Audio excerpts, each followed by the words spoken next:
माझ्या मैत्रिणी सर्वप्रथम तुम्हा सगळ्यांना मी लग्नाच्या हार्दिक शुभेच्छा. खरं तर सगळेच मुद्दे मांडून झालेले आहेत, त्यामुळे मी आणखी वेगळं काय सांगणार हा प्रश्न मला पडलाय. तरी जे सगळ्यांनी सांगितलंय त्याचंच थोडंसं पुढे कंटिन्यू करेल. सनेर मॅडमने दोन गोष्टी सांगितल्या. पहिलं म्हणजे जिच्या हाती पाळण्याची दोरी ती जगाते उद्धारी. आणखी एक श्लोक त्यांनी सांगितला, यत्र नार्यस्तु पूज्यन्ते रमन्ते तत्र देवता. हे असं म्हणजे यत्र नार्यस्तु पूज्यन्ते रमन्ते तत्र देवता असं आपण जेव्हा म्हणतो तेव्हा असं खूप भारी वाटतं नाही का. म्हणजे की आम्ही पूजनीय आहोत, एक महिला म्हणून एक स्त्री म्हणून मी पूजनीय आहे. पण हे फक्त एवढ्यावरच थांबणार आहे का? म्हणजे एवढाच त्याचा अर्थ आहे का? तर मला असं वाटतं की फक्त आम्ही पूजनीय आहोत हे एवढं स्वतःला म्हणून घेणं पुरेसं नाही आहे. तर त्याच्यामध्ये एक जबाबदारी आहे की काय जबाबदारी आहे की कोण पूजनीय आहे. बरं, पूजनीय जी गोष्ट व्यक्ती असते किंवा ज्या गोष्टीची आपण पूजा करतो ती पात्रता त्याच्यामध्ये असायला हवी. तर ती पात्रता आपल्यामध्ये आहे का, किंवा ती जबाबदारी आहे आपल्यावर की आपण स्वतःला तसं ठेवलं पाहिजे. म्हणजे आता आपण सगळेजण सिरियल बघतो, त्याच्यामध्ये व्यायाम असते. व्यायाम हा एक नवीन शब्द मला ह्या सिरियलमुळे कळाला. तर ती व्यायाम पूजनीय आहे का खरंच? कारण ती पण एक स्त्री आहे ना, मग तुम्ही तिची पूजा करणार का? तर नाही, तसं नाही आहे. तर स्त्री ही पूजनीय आहे, नक्कीच आहे. पण जेव्हा केव्हा हा श्लोक लिहिला गेला असेल त्यामागे स्त्रीची एक मूर्ती किंवा तिचे कॅरेक्टर्स त्याच्यामध्ये विचारात घेतलेले आहेत की ती धैर्यवान आहे, ती सहनशील आहे, ती कर्तृत्ववान आहे.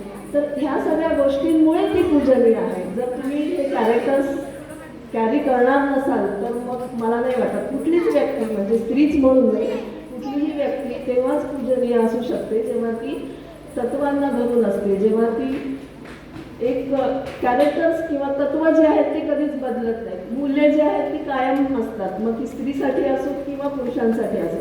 आणि त्या मूल्यांना जर तुम्ही तिलांजली देणार असाल तर तुम्ही पूजनीय नक्कीच नाही आहात. एक स्त्री म्हणूनही नाही किंवा कुठलीच एक व्यक्ती पण नाही. तर ही एक जबाबदारी आहे आणि आपल्याला आपण ते मूल्य सांभाळले पाहिजे, जोपासले पाहिजे, तरच आपण पूजनीय असू. एक सासू म्हणजे आज जर आपण अत्याचार पाहिले तर अत्याचार स्त्रीवर खरंच कोण करतं? सासू सुनांचं तर म्हणजे अगदी पूर्वापार चालत आले. तर मग एक स्त्रीच एका स्त्रीवर अत्याचार करते ना, किंवा एक स्त्री दुसऱ्या स्त्रीला समजून घेत नाही आहे. तर मग इथे परत जबाबदारी महिलेचीच आली, स्त्रीचीच आली की तिने असं दुसऱ्या स्त्रीवर अत्याचार होऊ दिले नाही पाहिजे, किंवा कुणीच आपल्यामुळे दुसऱ्यांवरती काही अत्याचार होत आहे, अन्याय होतोय हे होऊ दिलं नाही पाहिजे. नंतर समजा स्त्री नसेल अत्याचार करत तर कोण करतं? एखादा पुरुष करत असेल, बरं त्या पुरुषाला कोणी घडवलं? परत जबाबदारी महिलेवरच येते, त्याच्या आईवर येते की त्याने त्याला तसं घडवलंय का. बरं एखादी आई आपल्या मुलाला सांगत नाही की हे तू चुकतोयस, हे तू बरोबर करत नाहीस. एखाद्या सुनेला जर सांगायचं असेल तर पटकन 4 वाक्य तिच्या तोंडावर फेकून एखादी सासू मोकळी होईल की हे चूक आहे, हे असं तू करायचं नाही, हे तू असं करायचं नाही.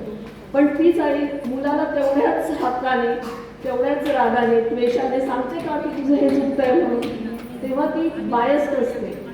म्हणजे इतक्या बायस्ड असतात स्त्रिया, म्हणजे सगळ्याच नाही पण बऱ्याच अंशी, की जर आपल्या मुलीचा नवरा जर आपल्या मुलीशी खूप छान वागत असेल, घरात तिला मदत करत असेल किंवा आणखी तिला खूप सपोर्ट करत असेल तर आपण खूप इतका छान आहे ना माझा जावई, की अगदी तिला सगळं करू लागतो.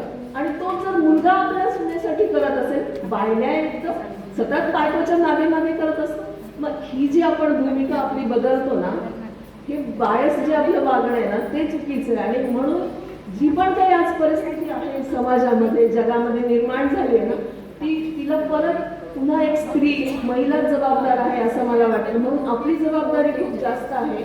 आपण आपल्या मुलांना कसे संस्कार देतोय, आपण आपल्या मुलांना कसं घडवतोय, आपण काय समाजामध्ये देतोय, ते एका स्त्रीची जबाबदारी आहे. आणि म्हणून सतत म्हणजे, आणि स्त्री आणि पुरुष असं समानता वगैरे तर मला मान्य नाही आहे. कारण स्त्रीला पुरुषांची टक्कर द्यायची नाही आहे, कारण आपण वेगळेच आहोत, आपण बिलकुल समान नाही आहोत, किंवा एक पाऊल आपण पुढे आहोत त्यांच्यापेक्षा. कारण जे काम एक स्त्री करते मुलाला जन्म देण्याचं, ते कधी एखादा पुरुष करू शकेल का? कधीच नाही करणार. त्यामुळे स्त्री ही समानतेसाठी नाही तर पुरुषांपेक्षा एक पाऊल पुढे आहे, पण तिची जबाबदारी त्यामुळे खूप जास्त आहे. जसं की आपण म्हणतो की जिच्या हाती पाळण्याची दोरी ती जगाते उद्धारी. म्हणजे 4थीत वगैरे 4थी-7वीला स्कॉलरशिपमध्ये ह्या म्हणींचा अभ्यास केलेला, तेव्हा वाटायचं पाळण्याची दोरी जगाते उद्धारी म्हणजे काय, ते कनेक्शनच नाही असं वाटायचं तेव्हा. पण जेव्हा खरंच विचार केला तेव्हा लक्षात येतं पाळण्याची दोरी कोणाच्या हातात असते, तर एका आईच्या हातात असते. असं नाही म्हटलंय की जिच्यावर घराची जबाबदारी ती जगाते उद्धारी, असं नाही म्हटलं. जिच्या हाती पाळण्याची दोरी ती जगाते उद्धारी असं म्हटलंय. तर मग जगाच्या उद्धारासाठी कोणाचा रोल महत्वाचा आहे, तर आईचा रोल महत्वाचा आहे. म्हणजे एक आई एक चांगला मुलगा एक चांगली मुलगी घडवू शकते. आणि जर अशी मुलं जर समाजामध्ये असतील, असे मुलं जर जगामध्ये असतील, तर त्या जगाचा उद्धार होणार आहे. त्या अर्थाने ही म्हण आहे. त्यामुळे ही म्हण इतकी व्यापक आहे, त्याचा अर्थ मला आता लक्षात आलाय की आपण एक म्हण म्हणून फक्त म्हणून टाकतो, पण तिचा अर्थ इतका व्यापक आहे की एका स्त्रीमध्ये एका महिलेमध्ये पूर्ण जगाचा उद्धार करण्याची क्षमता आहे. तिने जर ठरवलं तर चांगला समाज, चांगले मुलं, कारण सुरुवात आपल्या घरापासूनच होते. आपण आपल्या घरामध्ये आपल्या मुलांना वळण देऊ शकतो, सगळ्या समाजाला आपण बदलायला नाही जाऊ शकत. आपण आपल्या घरापासून सुरुवात करायची असते. त्यामुळे आपण आपल्या घरात आपले मुलं जर चांगले कॅरेक्टर्स घेऊन पुढे असतील तर ते त्यांच्या गुणांनी ते आणखी त्यांच्या मित्रमैत्रिणींमध्ये ते गुणांचा प्रसार आणि प्रचार करणार आहेत. त्यामुळे एका आईची जबाबदारी ही खूप जास्त मोठी आहे, पर्यायी महिलेची जबाबदारी खूप मोठी आहे. म्हणून मला असं वाटतं की आपण आपली जबाबदारी ओळखायला पाहिजे. आपल्यामुळे आपण कोणावर अन्याय करत नाही ना, एक स्त्री असू दे किंवा एक पुरुष असू दे, आपण कुठल्या एखाद्या स्त्रीवर अन्याय करत नाही आहोत ना, आपण एखाद्या समाजात आपण काही चुकीच्या प्रथा पाडत नाही आहोत ना, याचा विचार आपणच करायचा आहे. आणि आजकाल तर खूप जास्त गरजेचं आहे मुलांना, कारण पूर्वीच्या आमच्या वेळेला एवढं एक्सपोजर नव्हतं मुलांना, सहज काही पण मुलांच्या समोर येत आहे. तर अशा वेळेला तर मुलांवरती संस्कार करण्याची खूप मोठी जबाबदारी आईची आहे. मी असं नाही म्हणत की फक्त आईनेच संस्कार केले पाहिजे, मुलांनीही म्हणजे वडिलांनीही संस्कार केले पाहिजे. पण आईचं जेवढं मुलं ऐकतात ना तेवढं वडिलांचं ऐकत नाही, ही पण वस्तुस्थिती आहे. कारण आईकडे ती एक प्रकारची एक मॅक असते, जे असं म्हणतात ना की बाईने जर ठरवलं की कोणालाही गळाला लावू शकते, म्हणजे उतरवू शकते. तर मग हीच जी आपली एक कॅरेक्टर आहे ही एक चांगले गुण आहे बाईमध्ये की ती ठरवलं तर समोरच्याला तिचं म्हणणं पटवून देऊ शकतो.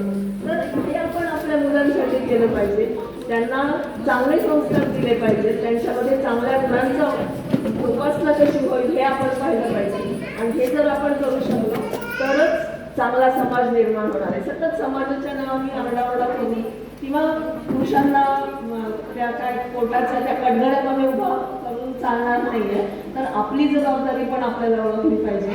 तर असं मला वाटतं की मे बी सगळ्यांना माझं म्हणणं पटणार नाही, पण मला तरी असं वाटतं. आणि सगळ्यात महत्त्वाचं काय माहिती आहे का की स्वातंत्र्य हा खरा प्रॉब्लेम आहे.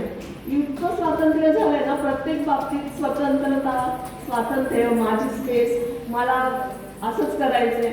पण बंधन हे खरंच सगळ्यात जास्त महत्त्वाचं आहे. काही प्रमाणात बंधनं असणं हे फार आवश्यक आहे. आपण आरोग्याचा जरी विचार केला ना तर ज्या काही आरोग्याचे नियम आहेत ते जर आपण नाही पाळले, स्वातंत्र्य म्हणून जर आपण काहीही खाल्लं, जसं याचर खाल्लं, तर त्याचे परिणाम आपल्या शरीरावर होणारच आहे.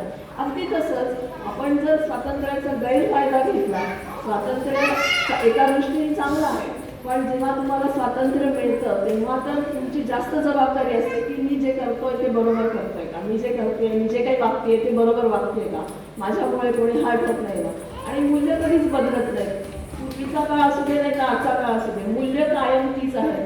त्यामुळे या मूल्यांना कधीच तिलांजली देऊ नका. कधीही आपल्यामुळे कोणाला नुकसान होणार नाही किंवा आपल्यामुळे चुकीच्या गोष्टी समाजात पसरणार नाही आणि चुकीच्या गोष्टीचं आपण समर्थन करणार नाही याची काळजी घ्या.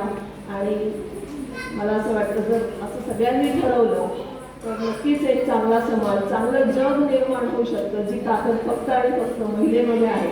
आणि ते जर सगळ्यांनी केलं तर मग खऱ्या अर्थाने महिला दिन साजरा होईल असं मला वाटतं. धन्यवाद.